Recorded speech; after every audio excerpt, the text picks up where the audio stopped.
Hey friends, Ethan Sawyer, the college essay guy here, and I want this to be the most effective, practical video on the extracurricular activity essay on the internet. That's my goal with this one. So first, how do you decide what to write about? I'd say take a look at these 4 qualities. Number 1, you're looking for something that has some wow element, which is to say something that ideally is somewhat impressive, or at least among your activities, it's probably the most impressive. Number 2, the why. You should have some sense of why you do this thing, and probably it's connected to service and or leadership. Number 3, it's great if your activity is somewhat uncommon, but not required. And number 4, you want to make sure that this is something that is not a huge focus of your personal statement. So how do you structure your extracurricular activity essay? I'm going to give you 2 options, narrative structure and montage structure. So narrative structure is great if you've been trying to overcome or tackle a big challenge. So step 1 in this structure is going to be identify the problem or the challenge that you were trying to overcome. Step 2, you're going to want to raise the stakes. Raising the stakes means giving us a good sense of why this is a big deal, why it was a big deal to you personally, or your community, or your school. Step 3, tell us what your team did or what you did to overcome the problem. And step 4, impact. Give us a sense of who this mattered to, what changed, what you learned. Okay, that's all really abstract. What does that sound like in terms of an actual essay? Check it out. I checked the list again and again, and again. I did not read it wrong the first time. Our mock trial team of 18 lost 13 members. Boom. There's the problem. There's the challenge. We had a team of 18, 13 members, gone. Step 1, identify the problem. Number 2, raise the stakes. Why is this a big deal? When my coaches appointed me as the captain as a sophomore, I decided it was my duty to revive the team. Mock trial had given me the confidence I'd lost due to recently moving to the US, had helped me discover my dream of becoming a civil rights attorney, and had become the most meaningful aspect of my academic life. I could not let it die. All right, the reader gives us 4 reasons why this was such a big deal to her.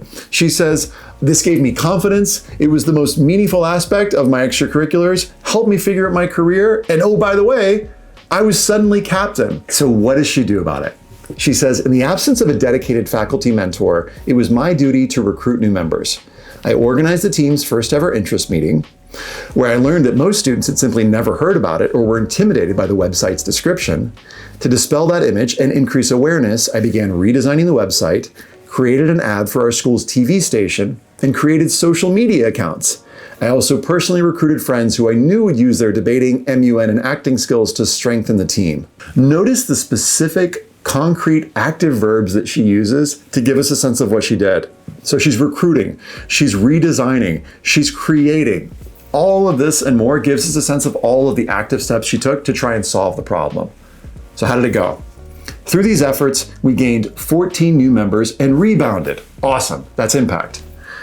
Though we'd lost all 4 rounds during my first season as a team member, during my time as team captain, we've steadily improved, winning 2 my second year and 3 my third.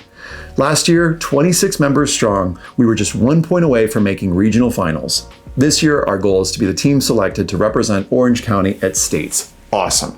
Now, quick side note, you don't have to solve all the problems or become like state champion in order to show impact. She talks about how the club grew and people are getting better, evidenced by their winning. So, quick recap, for narrative structure, name the problem, raise the stakes, tell us what you did, show impact. But let's say you're watching this video and you're like, but Ethan, I don't have a challenge, or I don't feel like a challenge structure is really gonna work well for my extracurricular activity. I just did the thing. Then let's talk about montage structure. So montage structure, for it to work well, is gonna rely on making what I call uncommon connections. What do I mean? Well, let's say you're writing about a common sport like football or, I don't know, violin. Below this video, there's a link to a values exercise. And what I want you to do is click the link and take a look at the values. And I want you to try and guess what someone else who's writing on your same topic would be focusing on in their essay. So let's take football, for example. If you look at the values list, you might see some values like discipline, hard work, perseverance, right? These are the things that students are often writing about when they're writing about football, or to be honest, violin or debate, etc. So what you're gonna do is brainstorm the cliche version of your extracurricular activity essay. And in your mind, You're going to kind of cross off those values. And then I want you to spend 1 to 3 minutes seeing if you can brainstorm some more uncommon connections, which is to say values we might not normally associate with, for example, football. So rather than focusing on teamwork or leadership, maybe in the football essay you're focused on things like healthy boundaries, or how you learned the importance of inclusion, or how football made you a more critical thinker. You're like, what? Let me give you an example essay. Check this out. As a cornerback, I meticulously and systematically scan the offense, looking for nuances in formation before the quarterback snaps the ball, all in a matter of seconds. It's not unlike annotating a novel. What?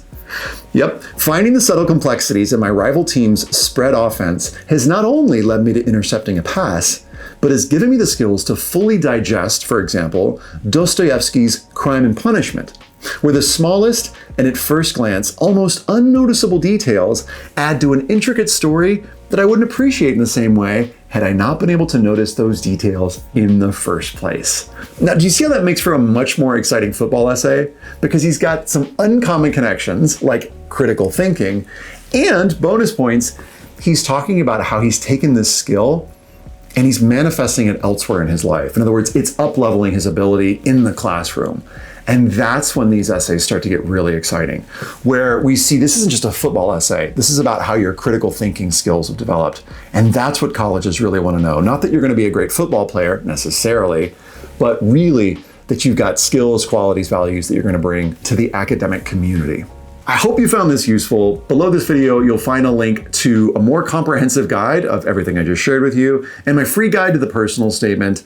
If you like this video, like, subscribe, all the things, and I'll see you soon.